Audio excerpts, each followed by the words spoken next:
Hey nerds, welcome to Supergirl Theories and Conspiracies.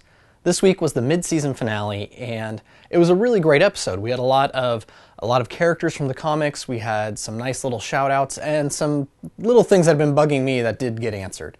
So just first, little nice references and just things the show did that were really great. Cat Grant, she's proved she is a great reporter. One of the things that's always bugged me about other shows, and really it's bugged me about Flash, is that Iris West was supposed to be a reporter, and she doesn't actually use her investigative skills to figure out Barry's identity. Here, Cat Grant, she does it. I thought that was great, and I'm glad they let her figure it out as opposed to her being told or something else like that. Two other references that were nice. We finally figured out, although I think we all assumed, who the other person is that knows Hank Henshaw's real identity as John Jones, and that's Superman, and that was when Hank dropped the line, Superman hates it that I can read minds. That was just a nice shout out to some of Martian Manhunter's other powers, but also just for Superman acknowledging Superman knows who he is and that he's here. And then the other thing, and this was from one of the flashbacks, this was a reference to Rao, and this is two things. On New Krypton, Rao is the name attributed to their prime deity, kind of like Ra, but it's also the name of their red sun. So you have two little things there, and this is that flashback when Astra and Allura and young Kara, that whole sequence, that's where that reference was dropped. So, but the characters in this episode, because there were a lot. There was a ton, most of them in the little Kryptonian hit squad. So just going through those really quick. First, we had Lieutenant Non. His original name was Jax-Ur, and in the New Earth, New Krypton, all this, the most recent version of the comics, I think we'll go that way, but not the pre-crisis. He was a scientist. In fact, he was one of the sharpest, keenest minds on Krypton. And he, along with Jor-El, discovered that their sun was unstable, and pretty much they figured out it had about 90 days left. Both of them were punished for raising that warning, and Jor-El took his punishment and just kind of dealt with it quietly. But Jax-Ur, he was furious, didn't like this, and he actually convinced Zod and Ursa that he was right, and so they went out and had a rebellion and tried to overthrow the Science Council. Well, this didn't go well for him, and he was lobotomized, and that's when he became Non. No longer one of the sharpest minds, but he was loyal to Zod and kind of brutish at this point. Next, we had Commander Gore. Commander Gore was another character who was trapped in Kandor by Brainiac.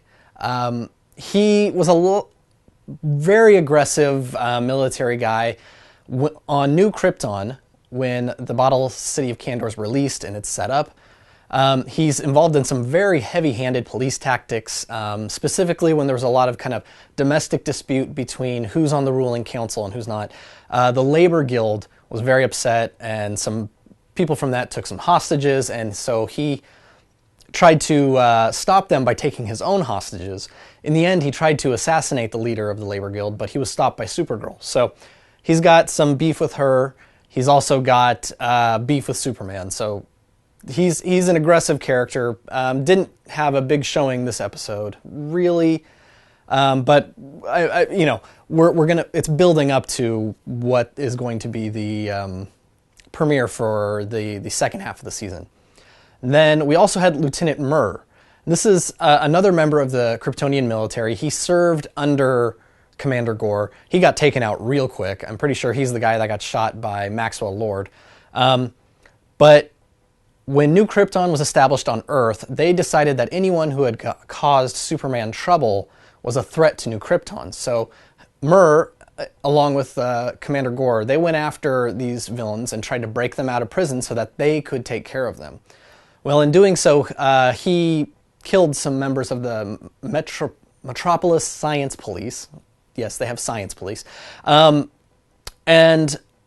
that caused a huge problem because New Krypton would not turn them over to the Earth authorities. This caused a fight between New Krypton and the Justice League and the Justice Society. And this is actually the catalyst of what got New Krypton to leave and go into an orbit on the other side of the solar system from Earth, which there's a lot of New Krypton stuff here that's been building up just with all the other characters, and a lot of it leading to kind of that devastating explosion where it's destroyed. But that those are the Kryptonians that we see. There's two other characters in this little hit squad that we don't know. We've got a guy who's got poison breath, and despite all my searching, I could not figure out who that was. And then we also had a guy who could essentially duplicate himself. The way he does it doesn't really match anyone out there, but I would love it if he turned out to be a Zarnian. The Zarnians have been, retconned a few different times, but originally they were a pretty aggressive species. The most notably known Zarnian was Lobo, and they were once a thriving alien race, but Lobo in high school performed an experiment that eradicated their entire species. Lobo thinks he's the only one, but although, like DC does, a few did survive. I don't think it's the Zarnians, but I think that would be a great tie-in to kind of what they're doing with the wider Superman universe and Superman characters being big on the show. So if it was a Zarnian, that would be very cool. Now, that's all for the squad. The last guy that was kind of cool and a nice shout-out to is Dirk Armstrong. Now, he was the president of the board and the guy who was really trying to take Cat down. In the comics, he's not so much of a jerk, or he's not so aggressive in that sense. He's a conservative columnist for the Daily Planet, and he's kind of a foil to Lois Lane and Clark Kent in that way. But he's actually a decent guy. He basically spends a lot of his time taking care of his blind daughter, Ashbury. At one point, Ashbury actually gets into a romantic relationship with an alien named Scorn, who turns out to be a native citizen of Kandor. So another tie-in that this show is establishing to the Bottle City of Kandor and the New Krypton. So what does that mean? There's so many ties that this show is bringing up to New Krypton, to the Bottle City of Kandor, that there's one of two ways that could go. One is that Brainiac is going to show up and he is going to be a major villain, maybe season 2. The other option is that Superman has already defeated Brainiac, or a version of Brainiac, and has the Bottle City of Kandor. And at some point, he is going to come to Kara and say, we can open this up. I think it's more likely that we won't see Brainiac. I think it is more likely that Superman already has the Bottle City of Kandor, and he just hasn't figured out how to make them large again. But I think it's very likely that we will see that, and that would be a huge storyline that they've been building to. So, what do you guys think? Any ideas on who the poison breath guy is, or that other duplicating alien were? And what do you guys think about all of these links to New Kandor and the New Krypton and the Bottle City of Kandor? We've got a long time before the show comes back, but I'm interested to hear what you guys think. What has been your favorite reveal of the show? Who's your favorite character? Tell me all that in the comments. And until the show comes back, this has been Brian from Good Nerd Bad Nerd, and this has been Supergirl Theories and Conspiracies.